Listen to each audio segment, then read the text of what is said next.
Sidang gugatan perdata dilakukan oleh Samsuri pedagang ayam, warga Kelurahan Kepatihan Wetan, Babadan, Kabupaten Ponorogo, Jawa Timur, terhadap Bank Rakyat Indonesia atau BRI. Ia menggugat BRI sebesar 50 miliar rupiah dan melaporkan bank tersebut ke polisi.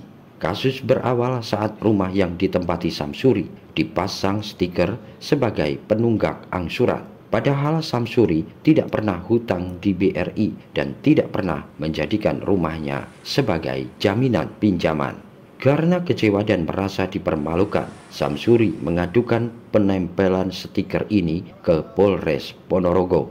Bahkan, ia ganti menggugat Bank BRI sebesar 50 miliar rupiah.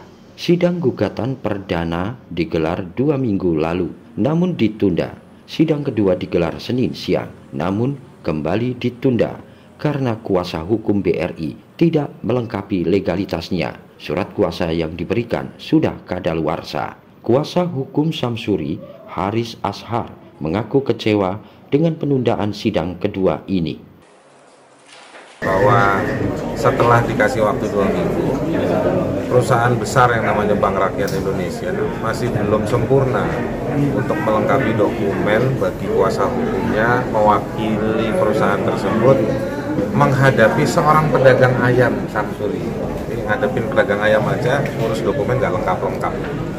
Itu apa yang terjadi tadi? Yang terjadi tadi itu si saudara kuasa hukum kita tadi itu dari BRI bawa akte ya atau bawa surat kuasa kepada dirinya dari pejabat legal di BRI. Tapi surat kuasa itu tahun 2022. Nah, ini kan kasus 2025. Nah, bagaimana mungkin mereka sudah tahu duluan? Ternyata itu surat kuasa yang sangat umum. Nah, kalau orang sidang itu surat kuasanya harus khusus di perkara atas gugatan dari Samsuri, dia harus tulis di situ. Nah, ini mereka masih pakai kuasa tahun 2022 yang sangat umum sekali. Itu satu hal. Yang kedua, si pejabat tersebut kami tanya tadi mana kepada kuasa hukumnya. Pejabat yang ngasih kuasa ke dia itu, saya bilang masih menjabat nggak di posisi itu? Karena dari tahun 2022. Nomornya ada menurut surat kuasa yang tahun 2022, tapi tahun 2025 ini orang itu masih menjabat atau tidak, ya kan?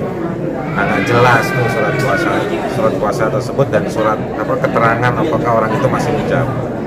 Yang ketiga, anggaran dasarnya BRI tadi tidak bisa oleh kuasa hukum tidak bisa ditunjukkan di bagian mana di anggaran dasar BRI yang mengatakan bahwa si pejabat legal tersebut yang berhak memberikan kuasa. Nah, ini masih seputar itu, teman-teman sekalian. Jadi saya prihatin BRI begitu mudahnya menghilangkan uang negara 50 juta, begitu mudahnya nempel stiker di rumah orang, ya kan? Tapi kok begitu sulitnya dia datang ke pengadilan. Ini pengadilan loh, ya kan? BRI nggak bisa. Jadi inilah bentuk dari persidangan ini kelihatan ada satu situasi double standar.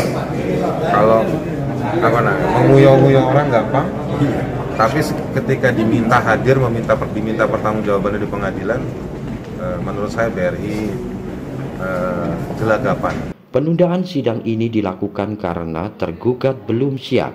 Materi legalitas yang diharapkan oleh penggugat tidak dipenuhi oleh tergugat. Yang pertama, para pihak lengkap hadir. Sebelum itu diperiksa dulu identitasnya.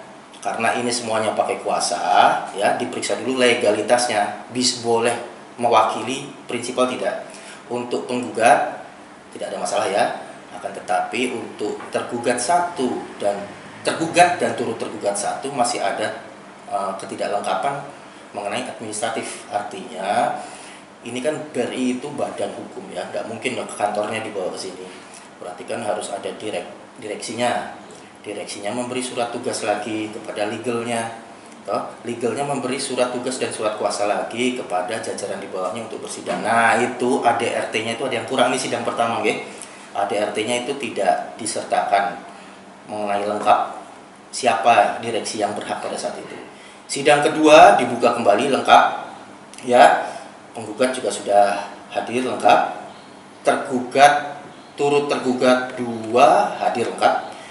Tergugat dan turut tergugat 1 ternyata ADRT-nya dibawa, memang dibawa. Kan tetapi dalam ADRT yang sudah dibawa itu harusnya kan satu paket ini. Dalam RUPS-nya juga sekaligus ya.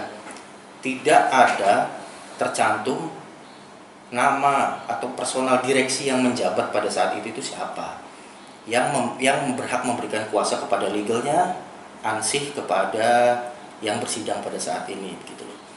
Yang sejatinya harusnya RUPS-nya juga dibawa ya. Satu lengkap itu, satu benda lengkap seperti itu. Maka sesuai hukum acara ditunda lagi sampai 3 kali ya.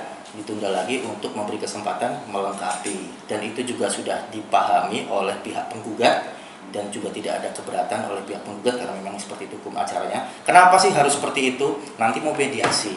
Kalau mediasi itu sudah tidak diperiksa seperti hal-hal seperti legalitas lagi. Kita itu harus betul-betul yakin bahwa sudah melewati tahap pemeriksaan legalitas oleh majelis hakim. Begitu kira-kira. Ditundanya 2 minggu. Kenapa 2 minggu? Karena ini pihaknya banyak yang di luar kota. Ya, itu supaya jaga-jaga, kita betul-betul ingin kalau di luar kota mereka semua hadir. Jadi banyak waktu untuk mempersiapkan, mengatur schedule supaya bisa hadir di persidangan selanjutnya. Kira-kira seperti itu. Samsuri sendiri berharap ia mendapat keadilan atas kasus yang dialaminya. Tahu nggak ada sama sekali, dan bahkan saya belum pernah sama sekali ketemu sama petugas BRI-nya. Ya, jadi kalau harapan saya karena merasa dirugikan, dipermalukan, ya kan. Ini saya minta keadilan yang seadil-adilnya, biar nanti saya oleh Allah diberi petunjuk dan jalan yang paling benar. Kasus ini viral karena pemilik rumah bukan nasabah BRI dan tidak menjaminkan rumahnya. Namun, rumahnya diberi tanda sebagai penunggak angsuran oleh BRI. Bahkan, pemilik rumah tidak pernah didatangi atau ditagih oleh petugas penagih. Rencananya, sidang akan digelar lagi 2 minggu mendatang. Dari Ponorogo, Tim Liputan Garda TV.